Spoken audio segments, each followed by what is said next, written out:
Hi, welcome back. Oh wait, unless you've never seen me before, in which case, hi, my name is Sade. Most people call me Day. Feel free, you get it. Um, if this is your first time seeing me though, you've already got homework, okay? Because this is part two, so you gotta go watch part one, okay? In part one, we talk about Heracles, the birth, the tumultuous birth, his ongoing feud with the goddess Hera, and why he had to do his 12 labors, okay? We talked about the first 5 labors. Now let's get into the rest of it and, the rest of his life. We're doing a full deep dive here. Come on now. Don't be silly. And just for reference, future videos will not be in 2 parts. I realized editing not as hard as I thought it would be. So future videos might just end up being like longer form stuff. I don't know. I'm still figuring it out. This is only my second video, okay? So if things do keep changing, we're gonna figure it out together. Yeah. Now, don't tell part one I said this, but I actually think this is the juicier of the 2 parts. Like the stories in this are really get your tea. It's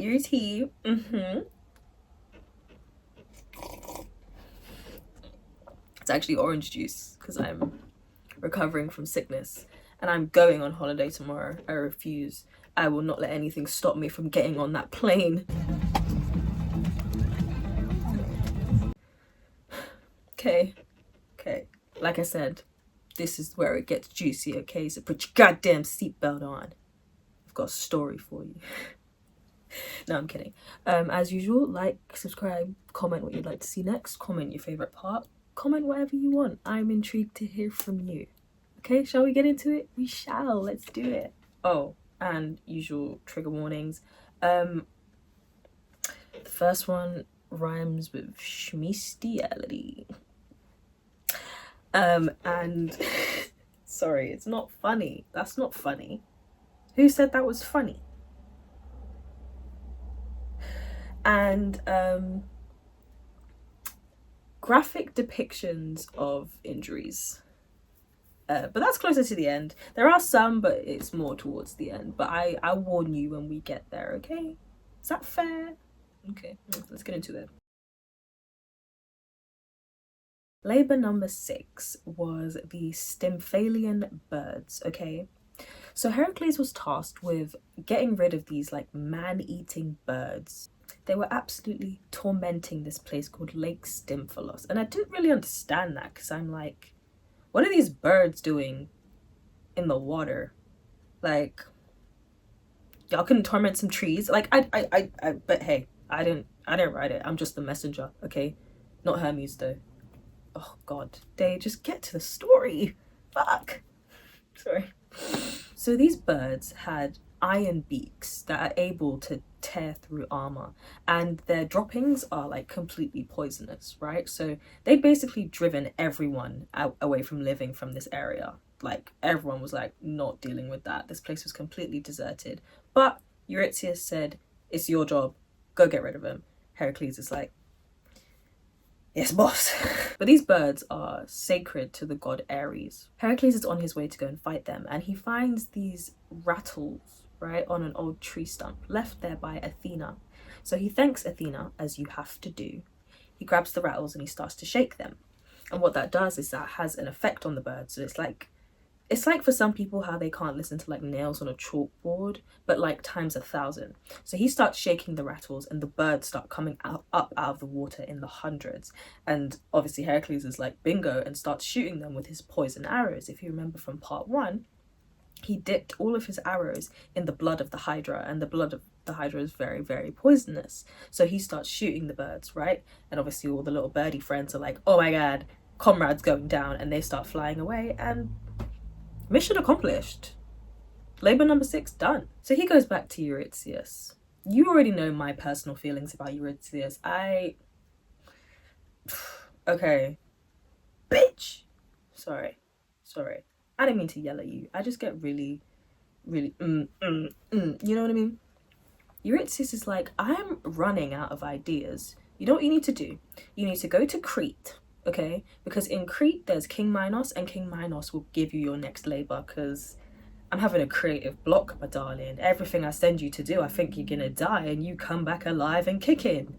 What's going on? Which is crazy to me because wasn't Eurystheus' whole thing like you can't have assistants? So why do you get to have assistants, Eurystheus? Where's your jar? Can you go sit in your jar for a bit? Because we don't like you. Ugh. So labor number 7 is the Cretan bull, okay? Heracles has made his way to Crete. He's met King Minos, and King Minos is like, so there's this bull, right? So the god Poseidon, god of water, you know, Percy Jackson and the Lightning Thief, the god Poseidon had gifted King Minos this bull, right? It was this gorgeous white bull, and Poseidon had gifted it under the guise of, okay, I'm gonna give you this bull so you can sacrifice it to me, which is crazy. Do you not think that that's crazy? What if I say to you, I'm gonna give you £100, but you're not allowed to spend it. You need to burn it to prove to me that you love me more than money.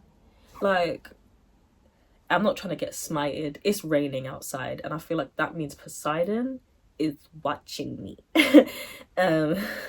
I'm sorry. Oh my god. But then King Minos turns around and he's like, no, the bull is so pretty. Like, please don't die. You're so sexy. Like, he really does not want to kill this bull. So he just like doesn't. What did I tell you in the last video about messing with the gods? In fact, run the clip. But you don't mess with gods and goddesses. Don't mess with the gods. Because obviously Poseidon now turns around, he's like, I gave you one job, one singular job, and you can't do it? Cool. Oh god. Somehow this is worse than Galanthus being turned into a weasel. He makes King Minos' wife fall in love with the bull. And then she gets swifty with the bull. And then she gets pregnant from the bull. She wanted to make her own Red Bull, if you catch what I'm throwing at you. And so she gives birth to a creature that is half human, half bull, called the Minotaur. And I actually want to do a whole other video on the Minotaur, because that is one of the stories that got me into Greek mythology as a kid, like the labyrinth and the string and the Minotaur and just all of it. It was like one of the first ever Greek mythology stories that I heard when I was a kid, and I was like, this is morbid. I want a piece of this. I was that kind of kid though. I did a degree in criminal psychology. Like, it's just who I am. I watch Criminal Minds like it pays my bills. You know what I mean? Do you know what I mean? Anyway, back to the bull. So after it's, you know, after the deed is done, Poseidon's like, okay, cool, now I'm gonna turn this bull mad. Absolutely batshit crazy, okay? And it starts just rampaging the city of Crete. It's destroying everything in its path. And so Heracles' 7th labor is to capture the bull. He eventually finds it, and it charges at him full speed. And so he grabs it by the horns and rams the horns into the ground and holds it there until the creature eventually submits to him, and he waits for it to calm down. Multiple hours later, when it's docile enough, he's then like, okay, cool, now I can work with this, right? See, now, because the bull was Poseidon's, and Poseidon is the god of the sea, Heracles was able to ride the bull back to Eurystheus over water, so the bull can walk on water. Jesus bull. I'm sorry. It had to be said. It had to. I don't make the rules, okay? I'm just the messenger. Stop yelling at me. So yeah, he rides the bull like a raft back to Eurystheus, and then Eurystheus is like, what am I gonna do with it? So he sets it off into the city, where it continues to wreak havoc until a good while later, where it's killed by Theseus. Theseus also killed the Minotaur. So there's a lot going on there. That's a whole story in and of itself. Great story. We'll get there. That might be my next one, I'm not gonna lie. But anyway, yeah, story for another day. On to the next one. Labor number 8 was the mares of Diomedes. So mares are horses, for those of you that don't know. So King Diomedes had these fire-breathing, man-eating horses. Now you may be wondering, what kind of person do you have to be to own fire-breathing, man-eating horses? It's said that King Diomedes was a barbaric person. It's said that his smell was absolutely rancid and it would make people nauseous to be around him. And as for the question of why his horses are eating humans, it's because he would take the flesh off of people that had entered his city and feed it to the horses, so they only really had a taste for human flesh. On his way to Diomedes' castle, oh my gosh, see, I hope that it is Diomedes and not Diomedes. It might be Diomedes, that sounds better. I feel like it's Diomedes. I'm just going to continue as if I'd been saying that the whole time. It doesn't really matter. I'm just really specific about these things. So on his way to Diomedes, on his way to the king's palace, right, he meets up with his friend slash lover, Abderus, who is a man.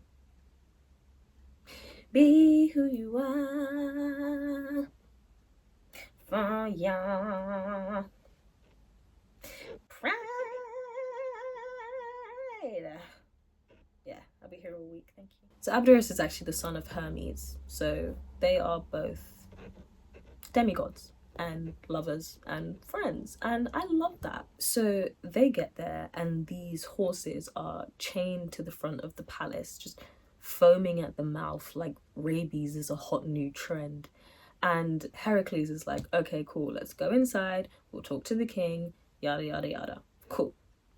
As he makes his way inside, he starts hearing the most blood-curdling scream. He turns around and realizes that Abderus had gotten too close to the horses and they'd managed to catch him, and before he could even make it back to the horses, Abderus was dead and they were having lunch, if you know what I mean. Of course you know what I mean. The king's been feeding his pets human caviar. It's not surprising that... I told you in the last video, everyone in these stories sucks. Everyone. There are no heroes in Greek mythology, so know that now. Also, if you remember from the last video what I said about Heracles and his rage, he saw red. You would have thought there was blood in his eyes.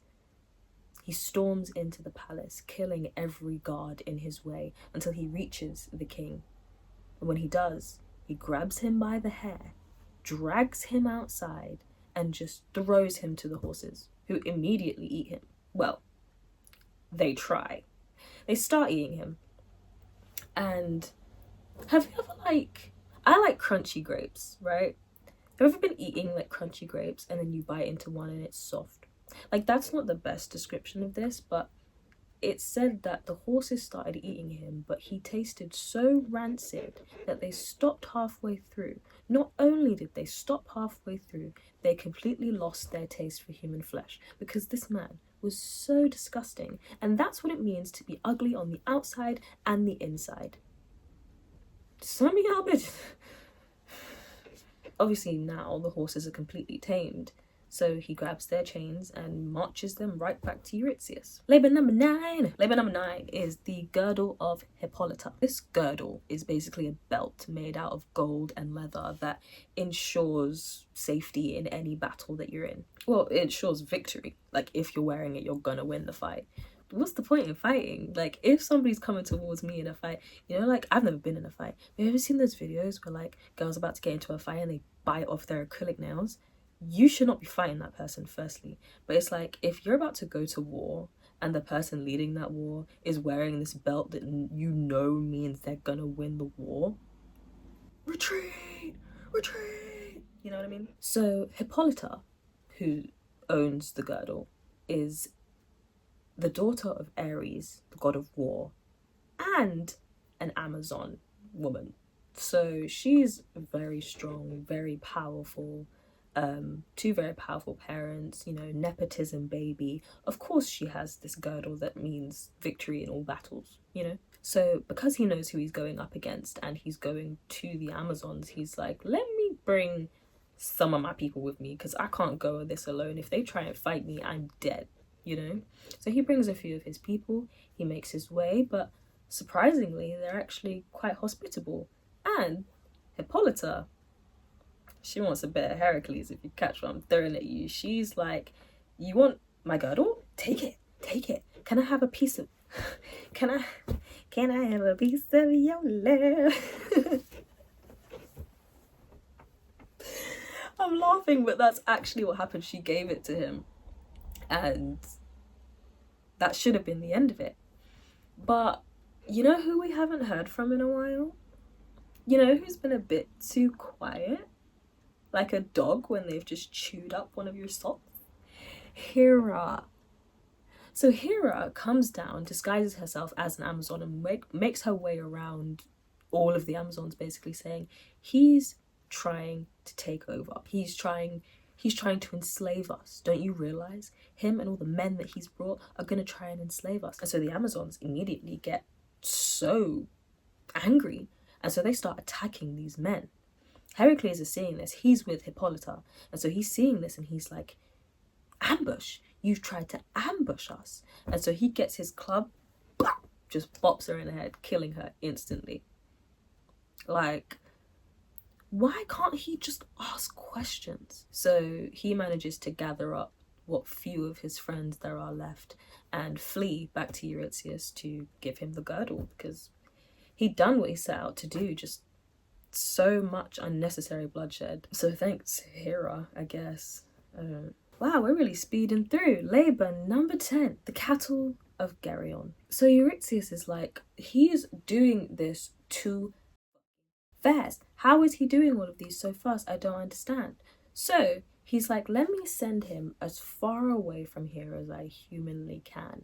And so he sends him to Africa. So he's sent to Erythea to steal the cattle from a 3-headed giant called Geryon. While he's on his way, the sun is obviously beating down on him because he's in Africa. And so he's looking up at the sun and he's like, do you mind? And the sun is like, but obviously Heracles is just, you know, getting angrier and angrier. And so he pulls out his poison arrows and threatens to shoot the sun if it keeps bearing down on him like this. So the sun comes down to him in his human form, Helios, and says, I'm sorry, like, I'm just doing my job. I please don't kill me. The sun is so needed. I can offer you this cup thingy. It's like a cup, but it's like a boat. It's what Helios would use to travel the sea during the night when he was off the clock. And so he gives it to Heracles and he's like, use this on your labor, just please don't kill me. How have you got the sun begging you to not be a homicidal maniac? Like, why is his first response always to kill? It's actually concerning. No? Is nobody else concerned? But by this point, like, Heracles is so sick of having to do these labors. Like, he gets to Erythea, he sees Geryon, he's like, I'm not even gonna fight this dude. He pops an arrow straight into his forehead, takes the cattle and goes. I'm not joking. There was no fight. There was no fairness. He said, I've got a labor to do and I'm gonna do it. Like, he got so sick of like having to actually fight for things. He just straight up murder. And there's still 2 labors left, which is crazy. Anyway, labor number 11. Labor number 11 was the apples of Hesperides. So the Hesperides sisters were basically like the daughters of the night, and his task was basically to go into this garden that they owned and pick apples from this specific tree because the apples grant immortality. Now, 2 things to know about this garden. 1, the location, not known by anyone. Number 2, Hera had sent a 100-headed dragon to guard the tree that the apples were growing from. She's the number 1 op. Like, she never gives up. I think it's crazy. Like, to take it out on the baby when your man cheats on you and gets another woman pregnant, and then to spend your whole life basically trying to kill this baby is crazy, you know? So Heracles is like, who could possibly know where the location of this garden is? Probably a titan.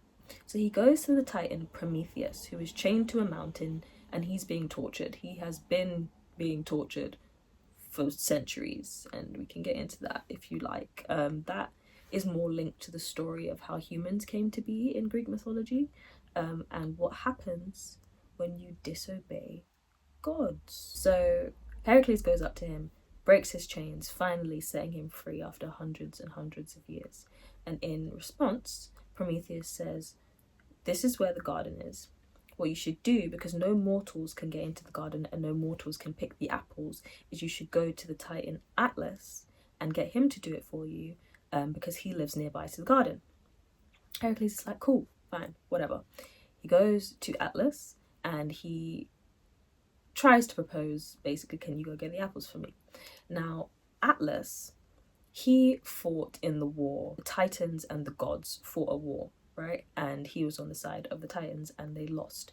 And so his punishment for fighting in the war is to hold up the heavens. That's what he's had to do forever and will have to do for all of eternity, is to hold the heavens on his back and keep them up. And so Atlas says, yeah, I'll go and pick your apples if you just take over and hold this for like 2 seconds. My back hurts, like my shoulders hurt, my knees hurt, my joints are creaking, like please, just for 2 minutes, just hold this. Heracles is like, yeah, cool, fair exchange, let's go. So he takes the heavens on his back and Atlas goes to pick the apples. After a while, Heracles is like, this might be how I go. This might be it for me. I don't think I can do this much longer. Like, he was starting to ache and creak as well. Eventually, Atlas comes back with the apples in a basket. He sets them down and says, well, if you want to hold that for like a little bit longer, I can take the apples and bring them to Eurystheus. I feel like that could be fun. Heracles is like, yeah. Here's the thing though. My shoulders are really starting to hurt, so if you could just like hold it for a second so I can put on my fleece. If you remember the fleece that he made when he skinned the Nemean lion, remember, and he took its claw and skinned it and then used it to make a cloak fleece thingy. If you let me put on my fleece, then cool, we can do the swap. So Atlas is like, okay, fair, fine, whatever. He takes the heavens again. Heracles goes up to the apples, picks them up and goes on his merry way. I mean, I would have done the same thing in that situation, because no, I'm not going to stand here forever and let you leave me to do this. What? No, I told you there are no heroes in these stories. Atlas was never going to come back for him. It was cheeky of him to ask though. Very cheeky, actually. Labor number 12. Labor number 12. Don't worry, we're not at the end yet, okay? But this is just his 12th labor. So his 12th labor was to capture Cerberus, okay? This is a 3-headed dog that basically guards the gates to the underworld. It's basically like Hades' pet dog. So his task was to capture Cerberus and bring it to Eurystheus. I don't know why he wanted this dog, like, at all. So Heracles goes to Hades and Persephone, and basically he has no fight left in him. He's like, Eurystheus wants the dog. Can I take the dog, please? It's my last labor, like, please. And Hades is like, you know what? I'm gonna let you do it, because Hera, I know she hates you and she's always looking down on me, and I don't like that. Like, I don't like the way she treats me. So yes, I will let you take the dog under 2 conditions. Number 1, you use no weapons to capture the dog. Number 2, when you finished your labors, you bring me back my dog. Heracles says, yeah, cool, I can do that. So similar to what happened with the Nemean lion, he wrestles the dog until eventually Cerberus runs out of energy and gives up. He brings it back to Eurystheus, who immediately jumps into his jaw and is like, okay, fine, you've done your 12 labors, sin's forgiven, please, just get it out. Just get it out of here.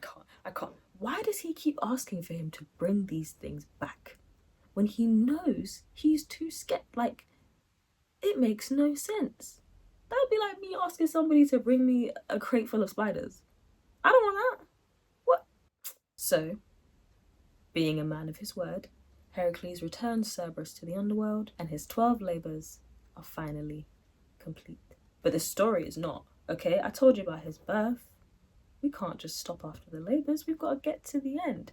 Because if you recall, okay, during Heracles' fourth labour, I want to say, I really hope I'm not wrong because I don't want to dig back and find my notes.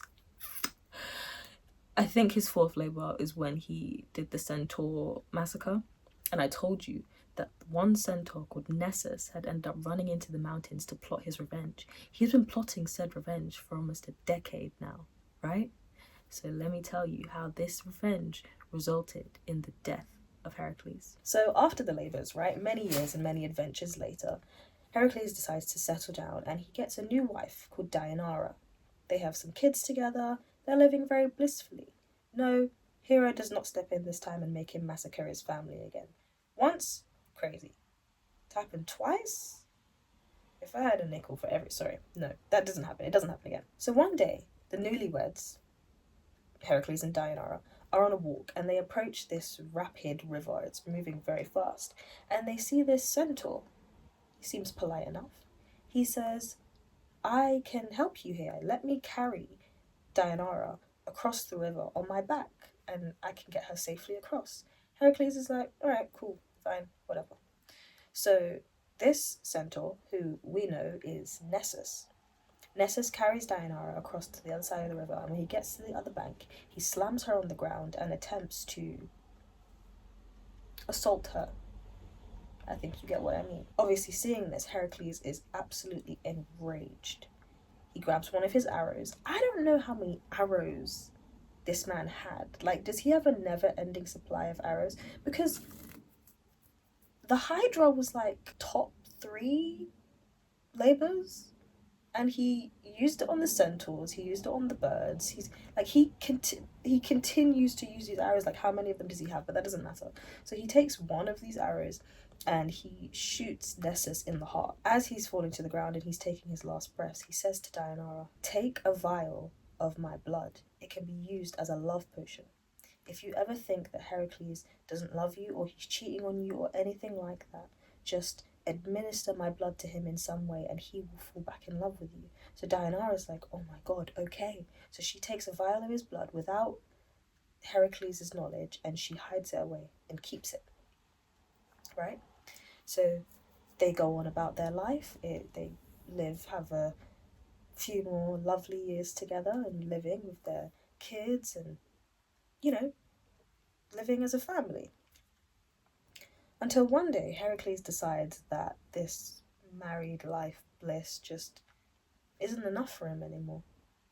He wants to go back to a world of adventures, a life of adventures. He wants to feel the way he did when he was performing his labours. And so, he goes to a neighbouring town and starts adventuring. And in the process, he meets a princess who he falls in love with. He then... I'm going to get real close to you when I say this. He then brings said princess back to his family home with his wife and children. So, it's your own damn fault, Heracles. It's your own damn fault. So, obviously, Deianira's seen this and she's like, he got himself a new under my nose? Crazy turn of events. So she remembers this little vial of centaur blood that she has packed away, that she's had for years and years and years. So what she does is she takes the blood and she smears it all over a robe and she gifts the robe to Heracles, right? So later that night he puts on the robe and his skin starts to burn and he realizes that there's something very wrong with this robe. He tries to take it off, but it's fused to his skin. And as he pulls, he takes off chunks of his own flesh along with the robe. I said I would warn you. Oh, warning. This is the part where it gets real nasty. I mean, if that didn't bother you, then the rest won't bother you, but I forgot to put in the warning. So essentially what happened was, Nessus knew that Heracles would shoot him with one of the poisoned arrows, and so he knew that when that happened, his blood would be tainted with Hydra blood, right? Meaning that he knew that if Heracles ever came into contact with said blood, he would suffer the same fate as all of the centaurs when he was shooting them with the arrows, and he was willing to die for the cause. Honestly, I don't think Nessus is a bad guy, like, because Heracles was killed. Like, the whole reason for the centaur massacre in the first place is because Heracles drank wine that had been gifted to them by a god, by the god Dionysus, no less. So, excuse them for being angry, but then you turn around and massacre them? I'm on Nessus's side. I mean, murder is never right, but how many people has Heracles murdered? Let's not, okay? Let's not. So eventually, Dianara realizes what she had done and what she'd been a part of and what she'd caused by taking this blood and putting it on the robe. And she